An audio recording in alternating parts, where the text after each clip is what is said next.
She's mentally unstable, Your Honor, my sister said, her voice steady, rehearsed, like she had practiced those words in front of a mirror until they sounded natural.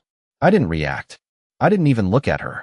Instead, I kept my hands folded neatly in my lap, just like my late husband used to tell me whenever things got difficult. Stay still, stay quiet, let people reveal who they are.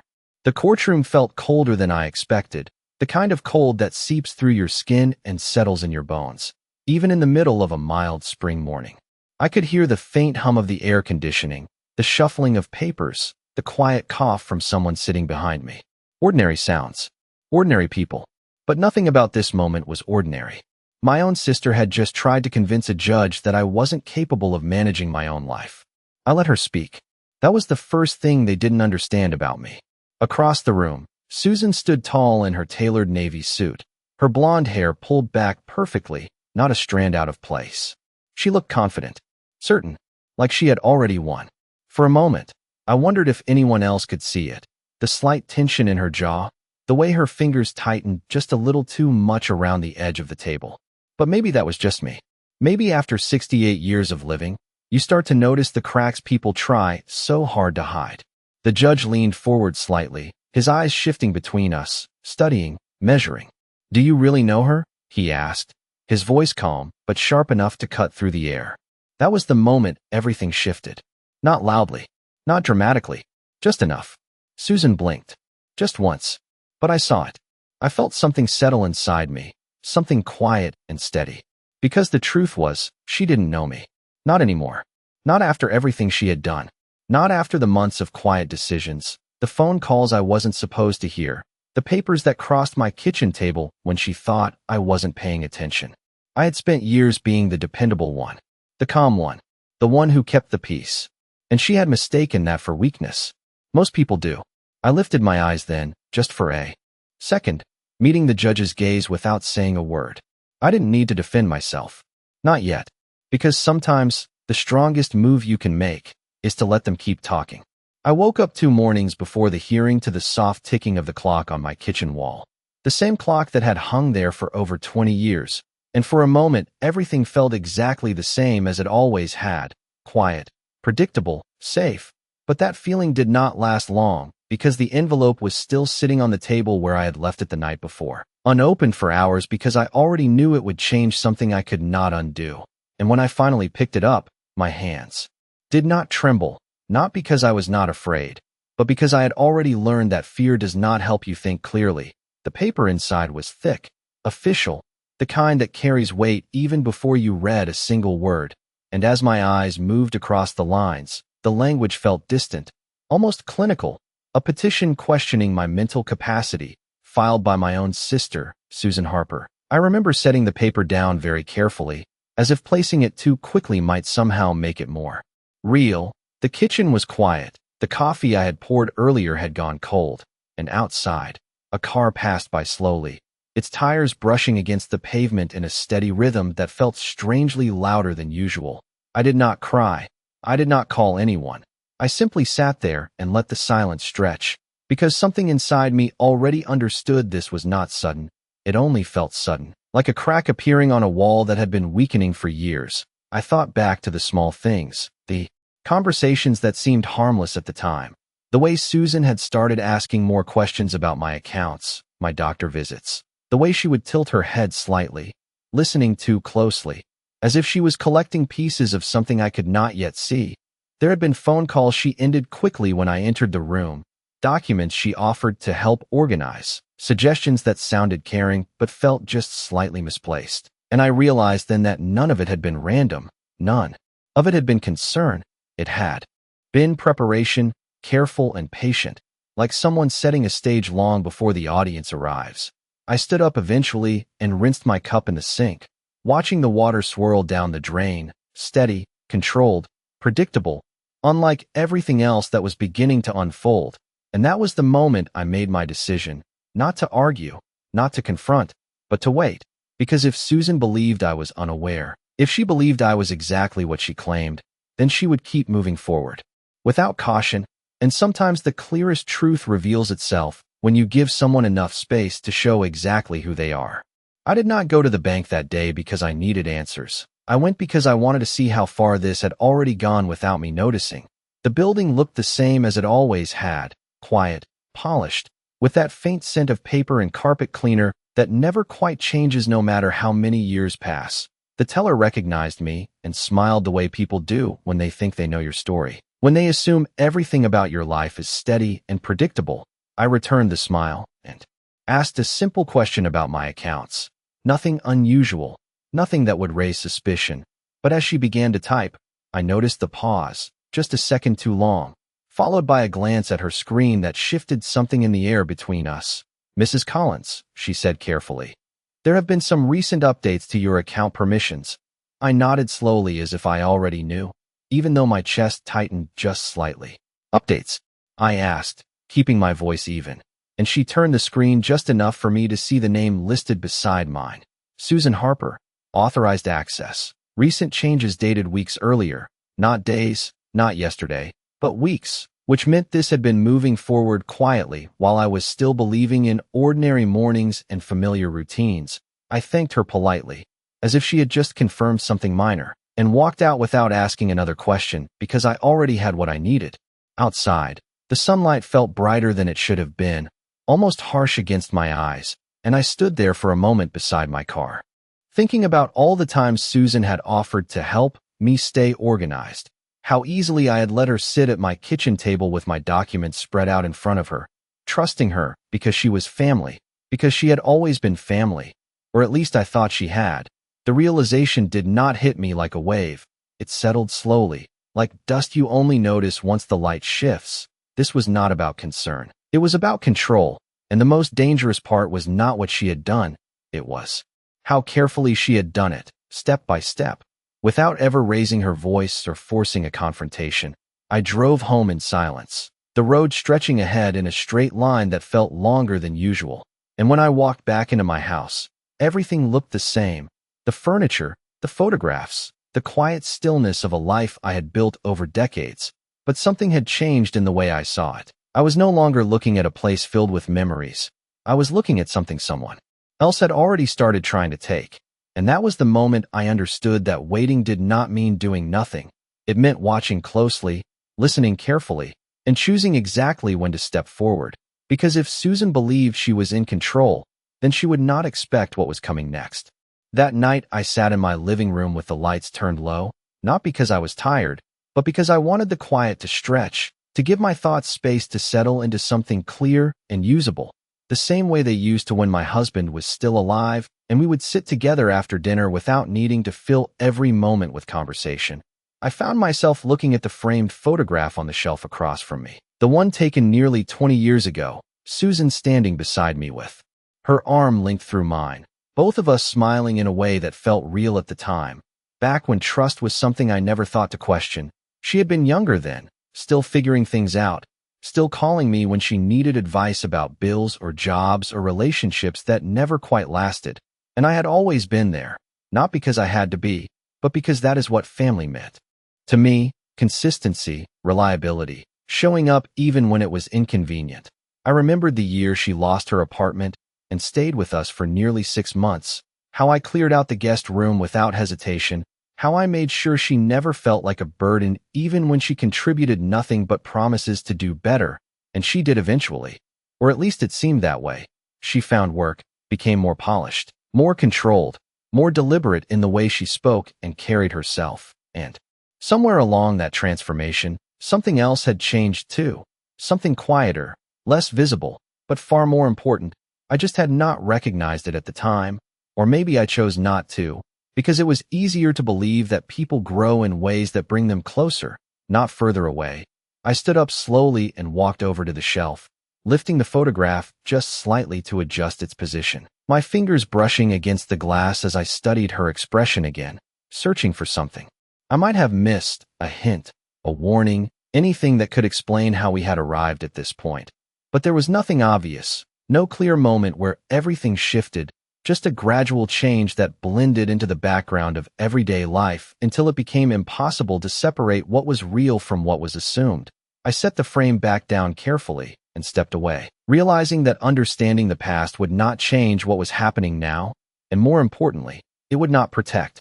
What still remained in my control, because whatever Susan believed about me, whatever story she was trying to build, it depended on one thing above all else, that I would remain exactly who she thought I was, predictable, trusting, and unaware. And as I stood there in the quiet of my own home, I understood with absolute certainty that she was wrong about at least one of those things. The next morning, I made a phone call I had not expected to make, not because I did not know who to call, but because I had always believed I would never need to. The number had been sitting in my address book for years under a name I associated with my husband more than myself, Daniel Reeves, the attorney who had handled our estate planning long before things became complicated. I remember holding the phone for a moment before dialing, listening to the quiet hum of the house around me, the same house that had slowly become a place where conversations happened behind my back. When he answered, his voice had not changed, steady, measured, the kind of voice that does not rush to conclusions. "Margaret," he said after a brief pause, as if he already understood that I would not be calling without reason. I explained only what was necessary, that there had been a filing, that my sister was questioning my capacity, that there had been changes to my financial access I had not approved. There was a silence on the line, not empty, but thoughtful. And then he asked one question, simple and direct. "When did this begin?" I looked out the window as I tried to answer, but the truth was I could not pinpoint a single moment, because this had not begun with the court filing. It had begun long before, in small unnoticed shifts that I had allowed to pass without resistance. "It has been building," I said finally, and he seemed to understand exactly what I meant. He did not offer reassurance. He did not say everything would be fine. Instead, he told me to gather everything, every document, every statement, every piece of correspondence that had passed through my hands in the last 6 months. His tone remained calm, but there was something beneath it now, a quiet urgency that matched the one I was beginning to feel. After the call ended, I moved through the house with a different kind of awareness, opening drawers I had not looked through in weeks, pulling out folders that had once felt routine and now felt like evidence. Each paper telling part of a story I had not realized was being written. I noticed dates that lined up too neatly, signatures that appeared in places I did not remember authorizing, notes written in Susan's careful handwriting that suddenly felt less like help and more like positioning.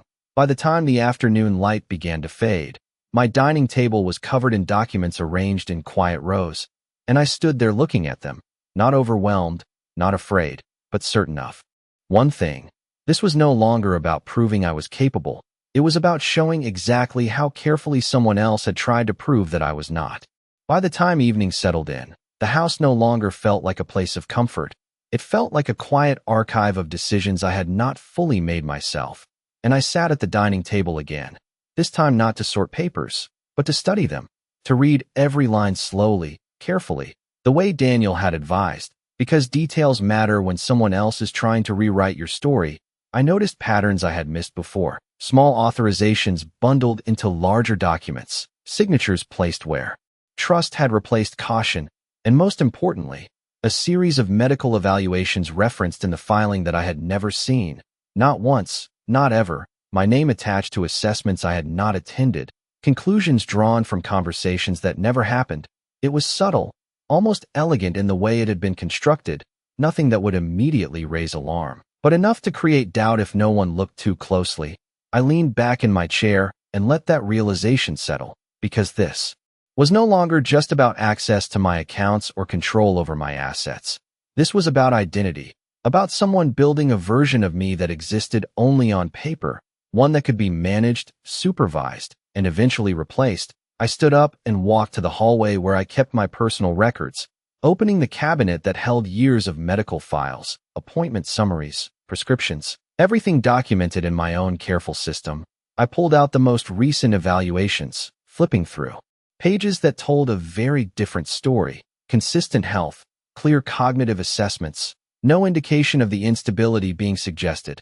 And that contrast was where the truth lived, not in what she claimed, but in what could be proven against it.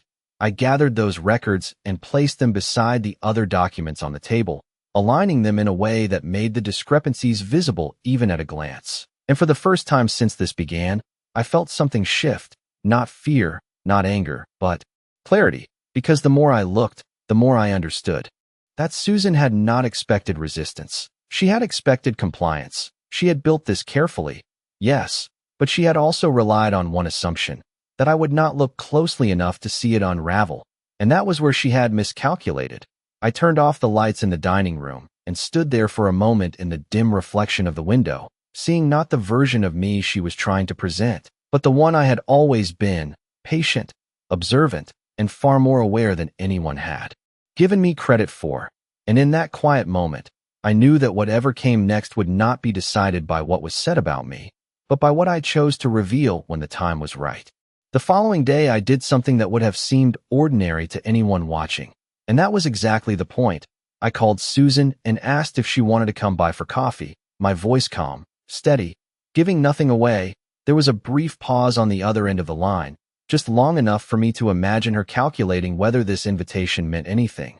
But then she agreed, her tone light, almost warm, as if we were still exactly who we used to be, as if none of this had already begun to unfold behind the scenes. I prepared the kitchen the same way I always did, setting out 2 cups, placing them side by side, measuring the coffee grounds with the same careful habit I had developed over years, because routine has a way of making people feel safe, and I needed her to feel exactly that. When she arrived, she stepped inside with a familiar smile, her eyes scanning the room briefly before settling on me. And I noticed it again, that slight tension beneath the surface, the kind that only shows when someone is managing more than they are saying. We sat across from each other at the table, the sunlight coming through the window casting a soft line between us, and for a few minutes, we spoke about nothing important, the weather, a neighbor, small things that filled space without meaning anything at all. And then she brought it up, not directly, not as an accusation, but as a concern carefully wrapped in polite language. "I have just been worried about you lately," she said, her voice gentle, measured. "You seem a little forgetful sometimes." I nodded slowly, as if considering her words, as if I had not already seen the documents, the filings, the carefully constructed narrative she had built around that exact idea. I let a small silence settle between us before responding. "That happens at my age," I said simply, and she relaxed just slightly, just enough for me to see that she believed I had accepted her version of things, that I had not questioned it, and that was all she needed to keep moving forward. I asked her a few questions then, nothing direct, nothing that would suggest suspicion, just enough to let her talk, to let her explain her involvement in managing certain details, and she did, with confidence, with ease, offering just enough information to appear helpful without revealing anything she did not intend to. But every word she spoke confirmed what I already knew. This was not concern, it was positioning, and she believed she was already steps ahead. When she left, she hugged me lightly, her expression soft, reassuring, and I returned the gesture without hesitation, because sometimes the most effective way to understand someone's intentions is to let them believe you trust them completely. I closed the door behind her and stood there for a moment, listening to the quiet settle back into the house, knowing that nothing about that conversation had been accidental, and more importantly, nothing about my response had been either. That evening I did not rush to organize anything further. I let the house return to its usual rhythm, the quiet ticking of the clock, the soft hum of the refrigerator, the distant sound of a car passing by every few minutes. Because preparation does not always look like action. Sometimes it looks like patience. I sat at the same table where the documents were still carefully arranged, not touching them this time, just looking, memorizing, understanding how each piece connected to the next. Because if I was going to step forward, it would not be with fragments. It would be with something complete, something undeniable. The next morning I scheduled an appointment with my physician, not because I needed reassurance, but because I needed documentation, clear, recent, and impossible to question. The office was familiar, the same one I had visited for years. The receptionist greeted me by name, her tone warm and unforced, and I noticed how different that felt compared to the carefully measured concern in Susan's voice. When I was called in, my doctor reviewed my records, asked routine questions, nothing unusual, nothing leading, just a normal evaluation conducted in the open, with no hidden agenda. And that was exactly what I needed, something grounded in reality, something that existed outside of the narrative being constructed against me. When the appointment ended, I requested copies of everything, full reports, summaries, notes, all of it. And as I held those papers in my hand, I felt the quiet weight of something solid, something real. Later that afternoon, I met with Daniel in his office. The same office where my husband and I had once sat together planning for a future that now felt distant but not forgotten. I placed the documents on his desk without explanation, and he began to review them carefully. His expression focused, precise, and after a few minutes he nodded slightly, not in relief, but in recognition. "This is good," he said, and there was no need for him to elaborate, because we both understood what that meant. This was not about proving who I was. It was about showing the difference between truth and fabrication. We discussed the timeline, the filings, the discrepancies, each detail fitting into place with a clarity that had not been there before. And when I left his office, I did not feel anxious about what was coming. I felt ready, because everything Susan had done relied on one assumption, that her version of events would never be fully examined. And now, piece by piece, that assumption was beginning to fall apart, not through confrontation, not through argument, but through something far more difficult to challenge: quiet, consistent proof. The morning of the hearing arrived without urgency, the sky outside pale and clear, the kind of quiet day that gives no indication of how much is about to shift beneath the surface. I dressed slowly, deliberately, choosing the same navy coat I had worn to other important moments in my life, not because it held any special meaning, but because it reminded me that I had stood in difficult rooms before and left them unchanged in ways that mattered. When I arrived at the courthouse, the building stood exactly as it always had, tall, steady, indifferent to the people moving in and out of its doors. Inside, the air carried that familiar stillness, a mixture of low voices, soft footsteps, and the distant echo of decisions being made behind closed doors. I spotted Susan before she saw me, standing near the front with her attorney, her posture confident, her expression composed. She looked prepared, certain, as if every outcome had already been calculated in her favor. I did not approach her. I simply took my seat beside Daniel and placed my folder on the table in front of me, unopened, untouched, because there was no need to display anything yet. The room gradually filled, quiet, conversations fading as the proceedings began, and when my name was called, I stood without hesitation, moving forward with the same calm I had carried through every step leading up to this moment. Susan spoke first, her voice steady, presenting her concerns in carefully structured language, each sentence building on the last, painting a picture of instability, of decline, of someone who needed guidance and oversight. And I listened, not because I believed her words, but because I wanted to hear how far she would go when she thought no one would stop her. The judge listened as well, his expression neutral, his attention fixed, and when Susan finished, there was a brief pause, the kind that stretches just long enough for people to believe they have made their case. I remained still, my hands resting lightly in front of me, my eyes forward, not defensive, not reactive, simply present, because this was not the moment to interrupt, not the moment to correct. This was the moment to let everything she had constructed stand exactly as it was, complete and unchallenged, for just a little longer, because sometimes the most revealing thing is not what is questioned, but what is allowed to remain unchallenged until the right moment arrives. Daniel did not stand immediately after Susan finished speaking, and that was intentional. He allowed the silence to settle fully into the room, to give weight to everything that had just been said, because timing matters just as much as truth. When he finally rose, his movements were unhurried, precise, as if he had done this countless times before, and perhaps he had, but this time I could feel the difference, not in him, but in what we were about to reveal. He began simply, not with objections or accusations, but with a request, asking the court to review additional documentation that had not been presented in the initial filing. The judge nodded, granting him space to continue, and that was when the first layer began to shift, one document at a time, placed carefully into the record. Medical evaluations conducted within the past week, clear, consistent, detailed, each one contradicting the narrative that had just been presented. There was no need for dramatic language, no need to challenge Susan directly. The contrast spoke for itself.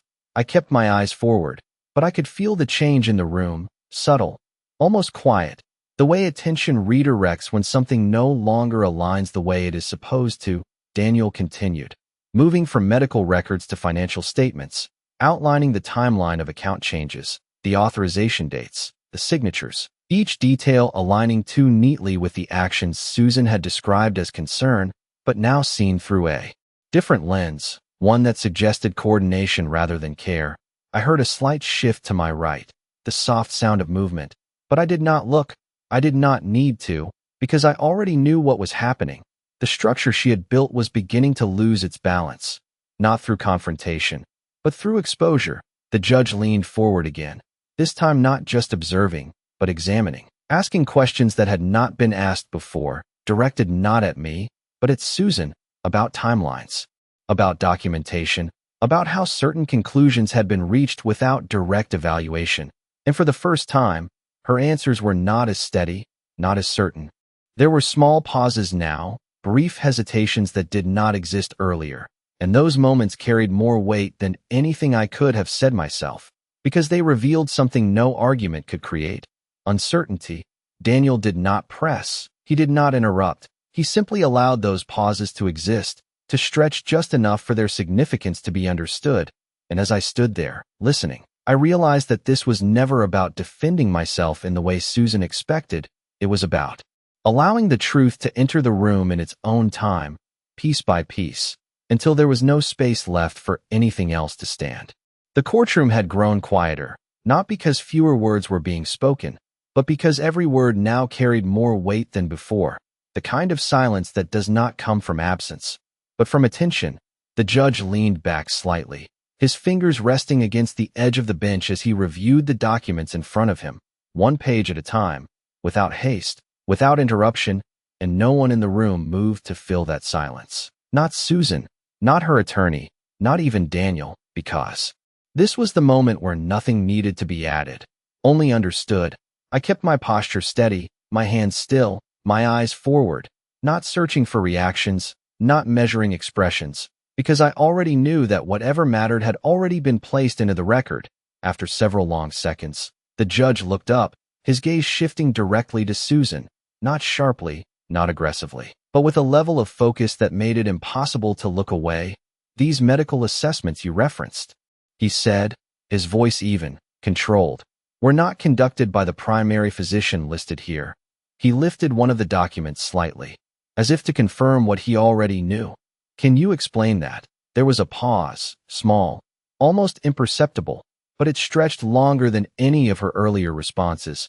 And when she spoke, her voice was still composed, but no longer certain, her explanation careful, measured, but lacking the clarity it once had.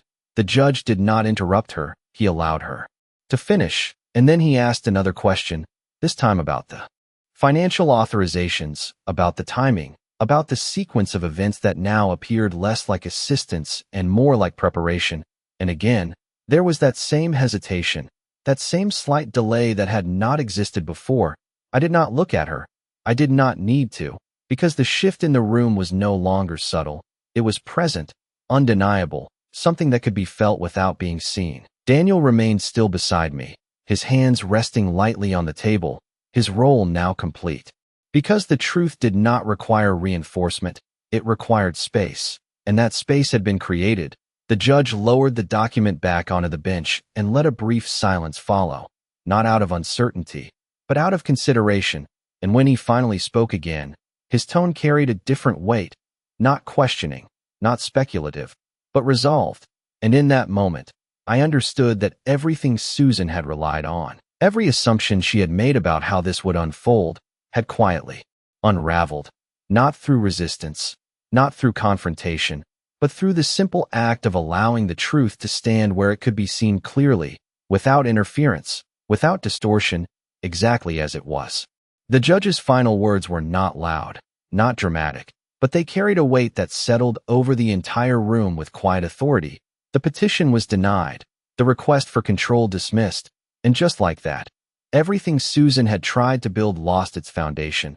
There was no need for further explanation, no extended reasoning, because the truth had already done its work. I remained still for a moment, letting the words register fully, not because I doubted them, but because I understood what they meant beyond the courtroom. This was not just a legal decision. It was the closing of something that had been quietly unraveling for far longer than I had realized. I gathered my documents slowly, placing each one back into the folder with the same care I had used when laying them out. Not rushing, not looking around, because there was nothing left to confirm. Beside me, Daniel gave a small nod, not celebratory, not relieved, just acknowledging that the outcome had followed. The truth exactly where it led. I stood and turned toward the exit, and only then, as I stepped forward, did I allow myself to glance in Susan's direction. She was no longer standing as she had been before, confident and certain. Her posture had changed, her expression no longer composed in the same way. But I did not stop. I did not speak, because there was nothing left to say that had not already been made clear. The hallway outside felt brighter than it had when I first arrived. The same building, the same walls, but everything carried a different sense of finality. As I walked toward the doors, I thought about the quiet moments that had led here, the small decisions, the patience, the choice to observe instead of react, and I realized that none of it had been about proving her wrong. It had been about allowing the truth to stand without interference. Outside, the air felt steady, unchanged, the world continuing as it always does, indifferent to the outcomes that feel so significant from within those walls. I paused for just a second before stepping forward, not to look back, but to recognize something I had not fully understood before, that strength does not always announce itself. It does not always argue or defend. Sometimes it simply waits, it watches, and when the time comes, it reveals exactly what needs to be seen. I adjusted my coat slightly and continued walking, leaving the building behind without hesitation, because the moment she chose to define me, she had already misunderstood something essential, and that misunderstanding had cost her everything she thought she had secured.